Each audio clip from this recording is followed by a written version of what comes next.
Soil, the lifeblood of agriculture. This farm has seen many changes since Grandpa tilled the soil in his horse-drawn plow. Today, our operation is nearly 4 times the size it was back then. New equipment, new chemicals, and different methods of production have changed the way we farm. And today, we face even more changes.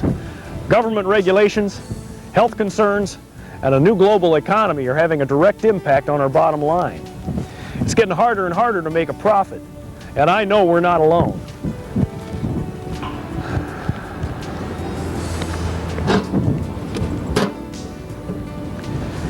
As we move into the 21st century, the key to profitable production is lowered input costs. And lowered input costs begin here with our most precious resource, the soil. Unfortunately, currently employed methods of production include heavy applications of phosphorus and potash, along with the use of chemicals at the full rate, have damaged the structure of the soil. The result is a dormant soil in which the helpful microorganisms that are vital to good soil structure have been killed. When microorganisms are destroyed, the soil particles move closer together, letting the soil collapse. Roots cannot penetrate into the soil, and a hard, toxic layer is formed. As a result, plant residues are not being broken down, and the soil cannot carry on its normal function. It now requires more fertilizer and chemical application to maintain the crop yield. The more fertilizer and chemicals used, the deeper the hard, toxic layer has gone. Well, that was the situation on this farm. Input costs were up, and yields were barely meeting the previous season. We knew we had to make some changes, but we didn't know where to begin.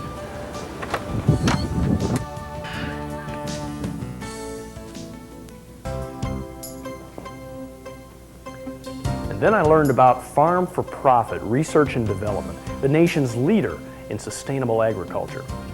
Farm for Profit Research and Development Incorporated was started by a group of farmers who gathered together to develop a program to put profit back into agriculture. The Farm for Profit philosophy has 3 major components. First, the farmer must be sustained. To do this, input costs must be lowered while maintaining or increasing yields. Secondly, we must sustain the land, water, and air.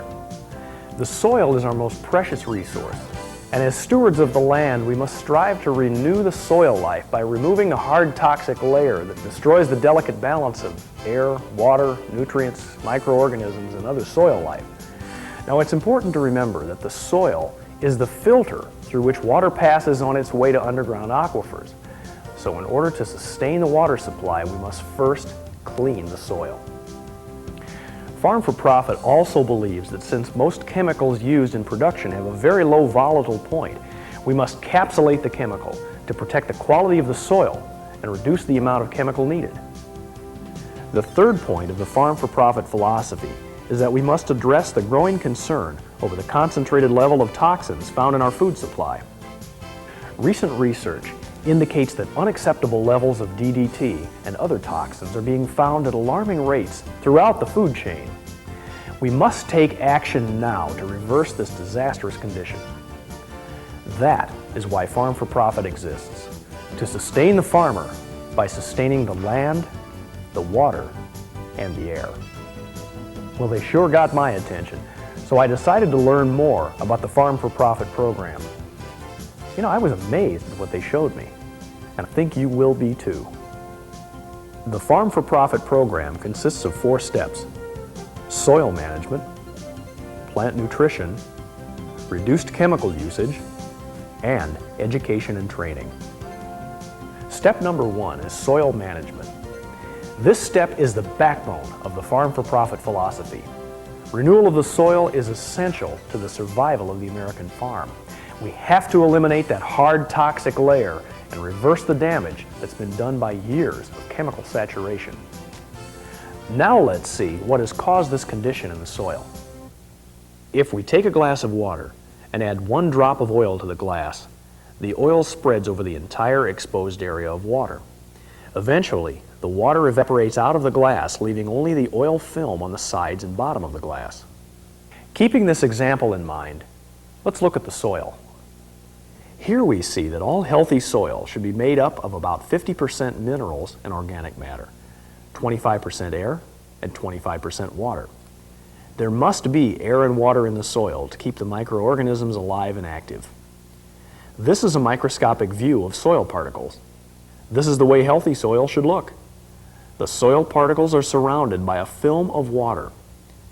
Now, the water is the transport mechanism for minerals to get into the plant. The minerals are first dissolved into the water, then the water and minerals move into the root system and up through the plant. Here we see what happens as chemicals and other petro-based materials are added to the soil. As was the case with the glass of water, when the petro-based chemicals come in contact with the soil particles that are surrounded by water, a film is formed around the soil particles and water. This slows the water's ability to dissolve minerals and transport them into the plant. The water will evaporate from the soil particles, and the film makes it difficult for the water to get back around the soil particles. As more petrochemicals and fertilizers are applied, the microorganisms become dormant or die. This lets the soil particles move together, leaving little space for air or water. The organisms cannot function. In dry seasons, the plant goes into stress much earlier, reducing yields. This is a microscopic view of a soil particle from a toxic layer.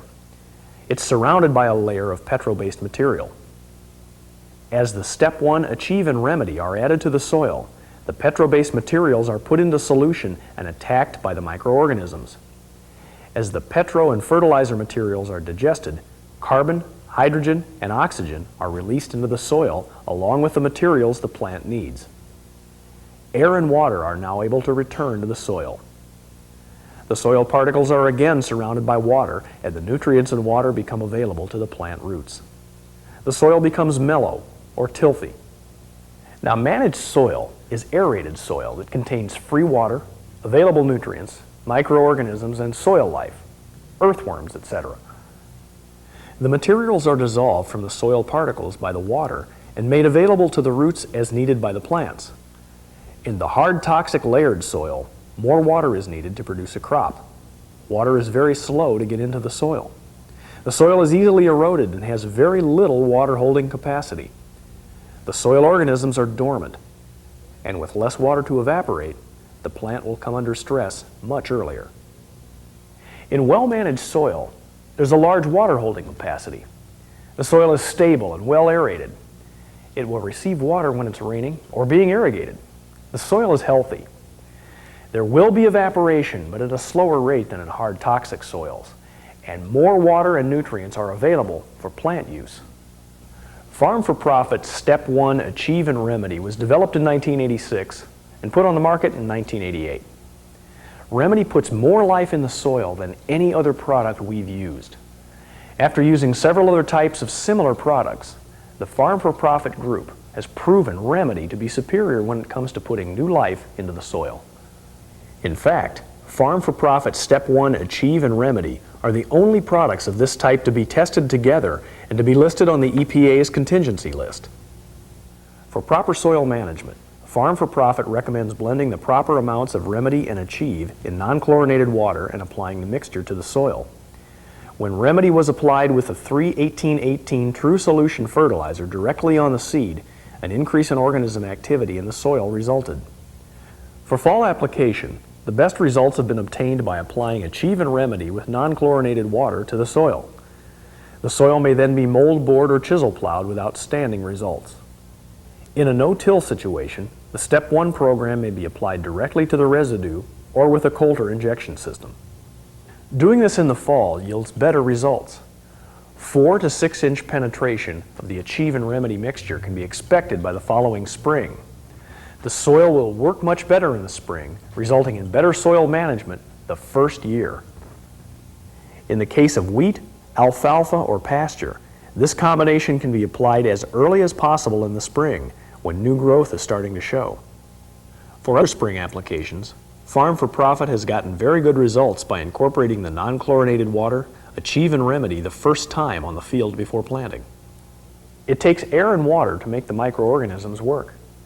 The longer they're in the soil, the better results we can expect. The microorganisms will grow rapidly up toward the heat or sideways in the soil, but are very slow to move down. Therefore, the deeper we incorporate, the more results can be expected the first year. This is an extreme case of a hard toxic layer. At the top, we have from a half to 1 inch of loose soil that does contain some microbial life. The next layer, about 3.5 inches, is a semi-hard layer with some toxic material present.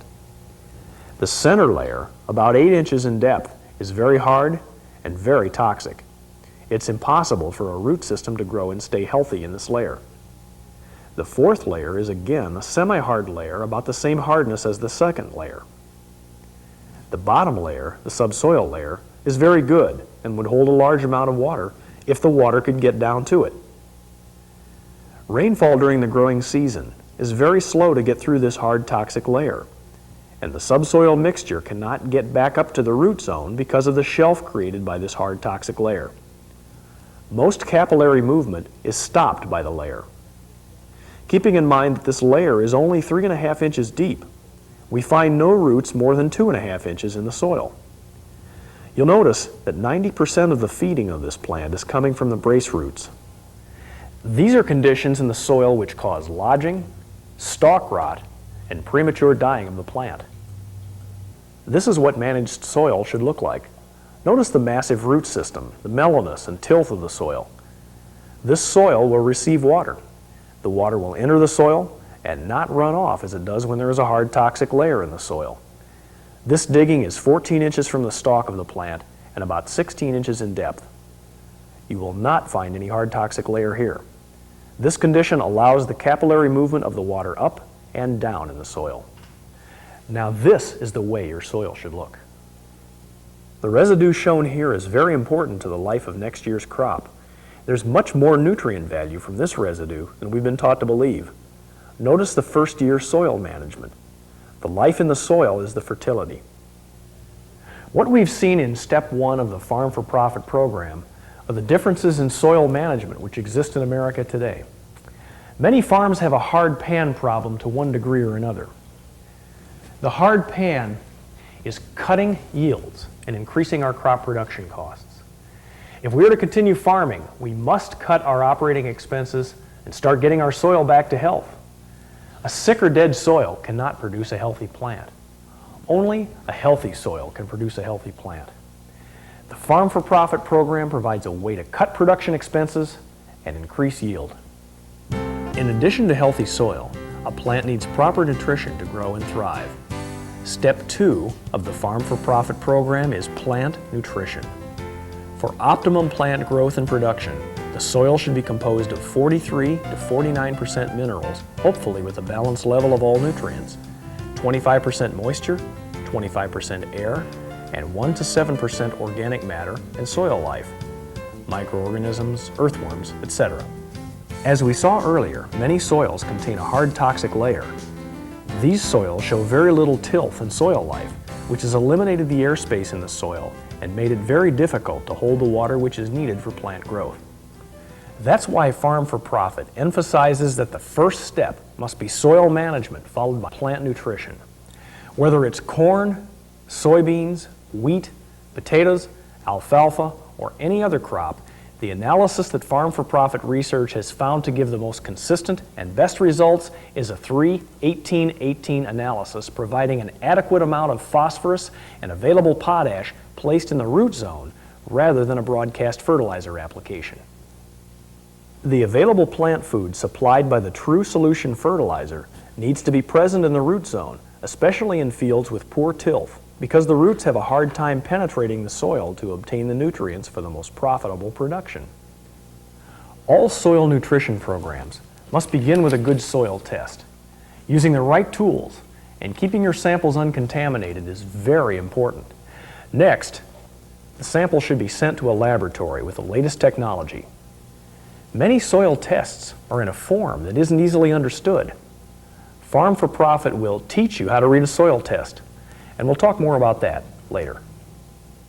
A 5-year study on corn at Purdue University done by Stan Barber shows an 11 bushel increase in production by banding fertilizer over broadcast application. Farm for Profit has found by applying Step 2 True Solution fertilizer to the row gives an additional yield increase with less fertilizer used. Research has shown that Farm for Profit 318-18 True Solution fertilizer is more efficient than dry fertilizer. In a 7-year study on phosphorus at the Orr Research Farm in Illinois, it was found that where no phosphorus was applied, there was an average yield of 125 bushels. Where 60 pounds per year was applied, a total of 420 pounds in 7 years, the yield increased only 6 bushels per acre, totaling 131 bushels. Looking at the bottom figure, we see that 180 pounds was applied per year, a total of 1,260 pounds in 7 years. The average yield in those 7 years stayed the same at 131 bushels. The results of this study show that this farm did not increase its yield by adding additional amounts of phosphorus. The only thing they increased were their input costs, and that's not profitable. These university plots and the research involved is part of the reason why the Farm for Profit program recommends the use of a True Solution fertilizer as a starter fertilizer.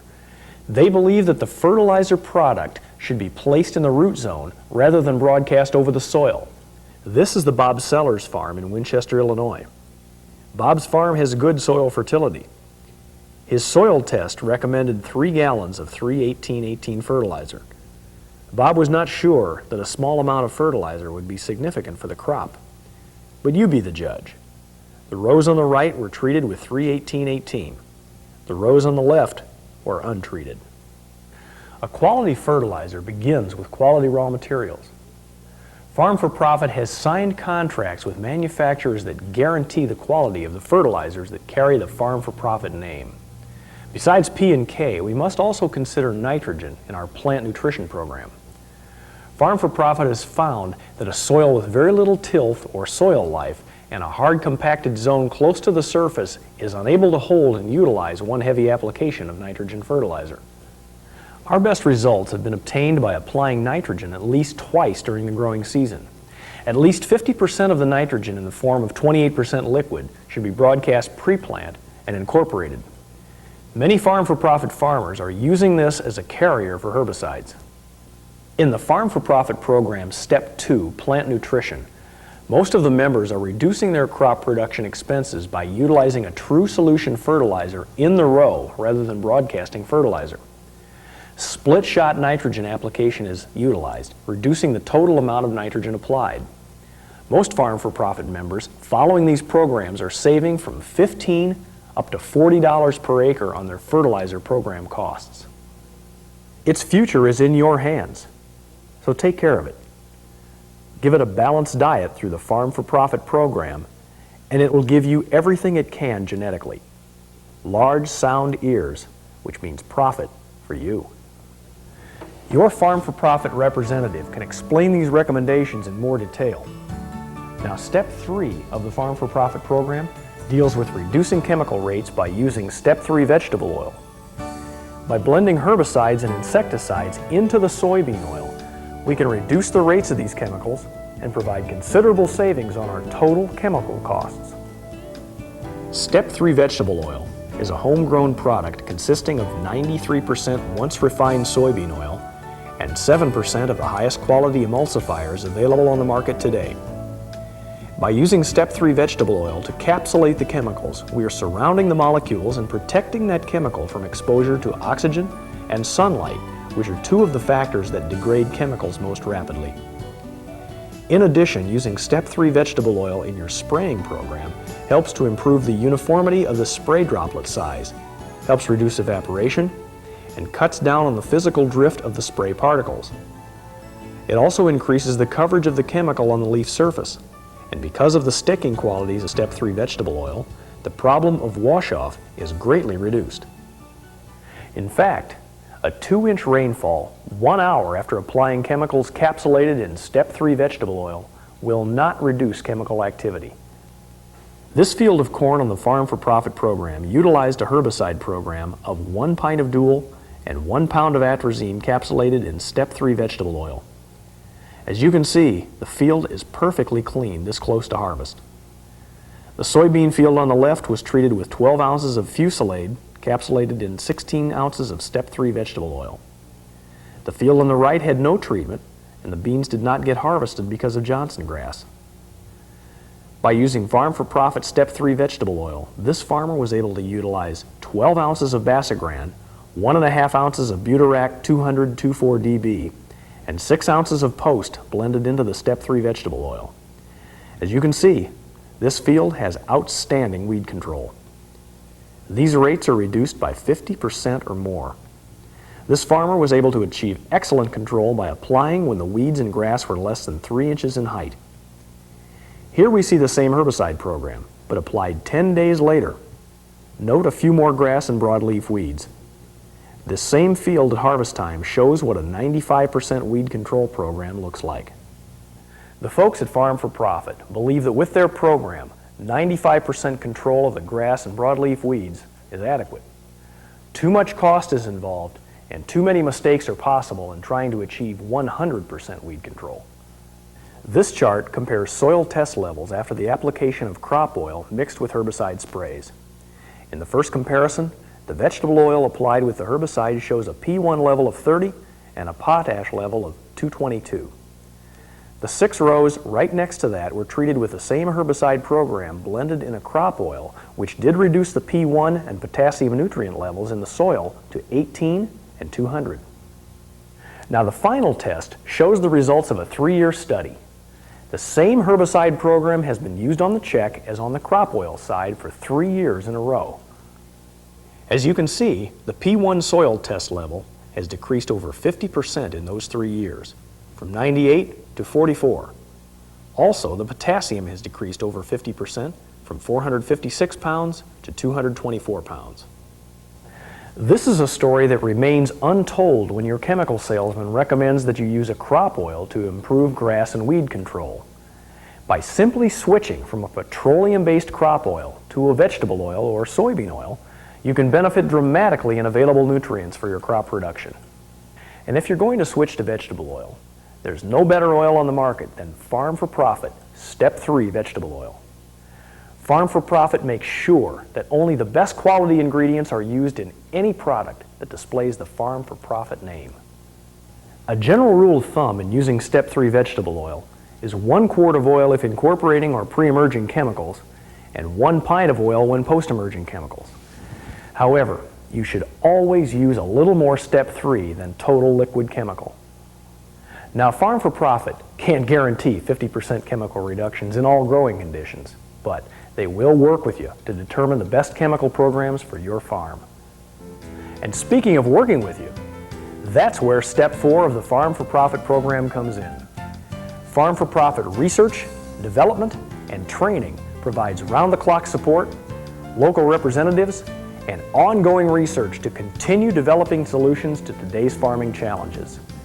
Remember, all Farm for Profit members of the Board of Directors are working farmers, just like you. They've all used this program for at least 4 years. They're people who face the same problems you face every day. They don't just dump a bunch of computer printouts on you and sell you some products. Farm for Profit people care about agriculture, the environment, and most of all, you. How do they do this? By helping you to assess what type of soil conditions exist on your farm and working with you to develop a program that will reduce your input costs while maintaining or increasing yields. Farm for Profit will teach you how to read a soil test so you know what's needed for optimal soil performance. They hold field days and seminars to provide information to interested farmers, and answers to questions are always just a phone call away. Well, there you have it. A program designed by farmers to put the profit back into agriculture. A program that combines all the necessary elements: soil management, plant nutrition, reduced chemical usage, and the support you need to make the program work. Farmers helping farmers. That's what Farm for Profit is all about. I feel good about being on the Farm for Profit program because I feel like I'm making a contribution to a better environment today and for the next generation, yours and mine.